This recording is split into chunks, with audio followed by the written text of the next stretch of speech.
People that steal are absolutely the scum of the earth, especially the ones that steal from mom and pop stores. The people that are hardworking, don't have millions to billions of dollars backing their company, and they're just trying to make a living for their family.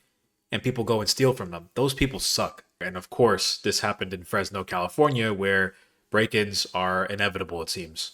Boarded up after thieves broke in overnight.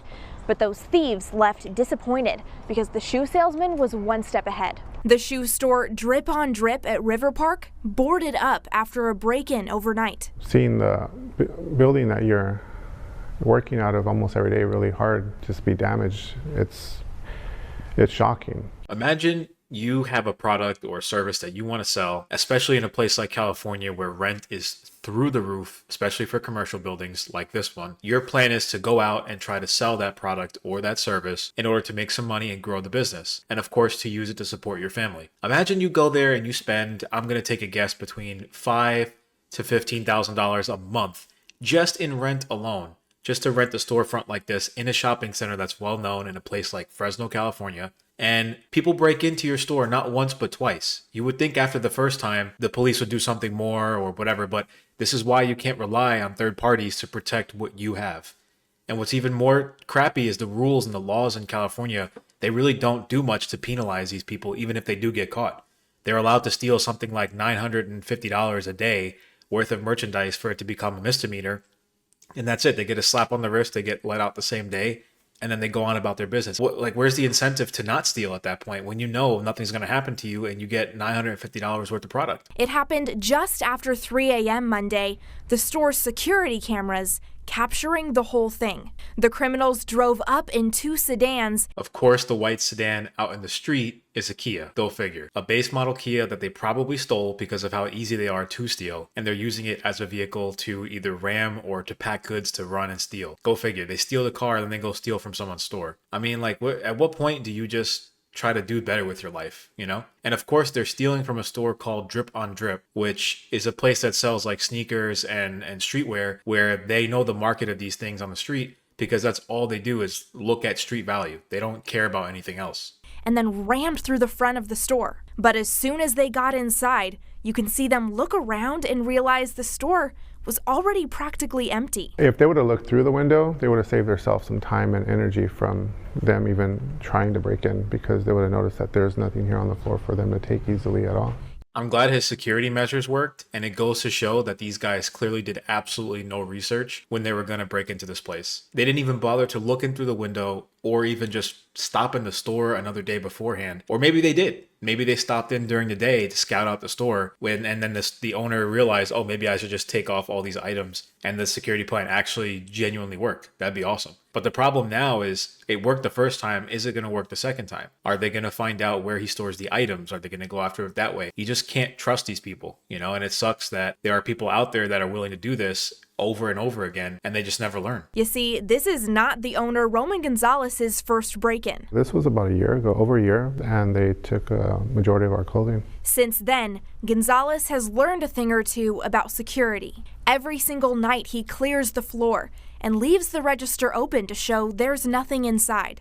The only thing he leaves out at night is a wall of right foot shoes. There's no value. Once you take this shoe, I mean, you can't just buy a left foot shoe online either, so you're gonna be not gonna be able to use that. Think about it. They're willing to steal from some innocent guy that's just trying to run a business and make some money and provide for his family and help the community locally, and they're willing to steal from them. They don't care. They don't care that this guy is a regular guy. They don't care that this guy is just trying to make it like everybody else, including these guys here. They don't care.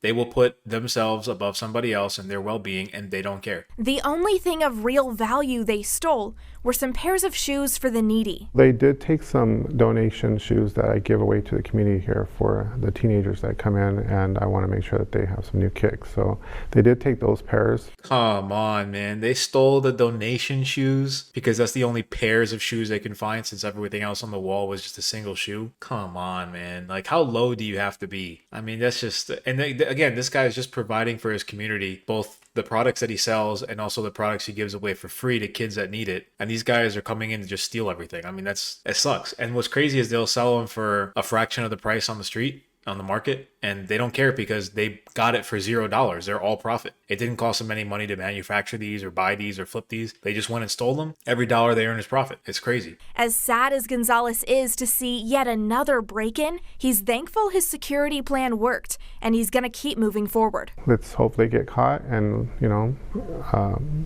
learn from this situation.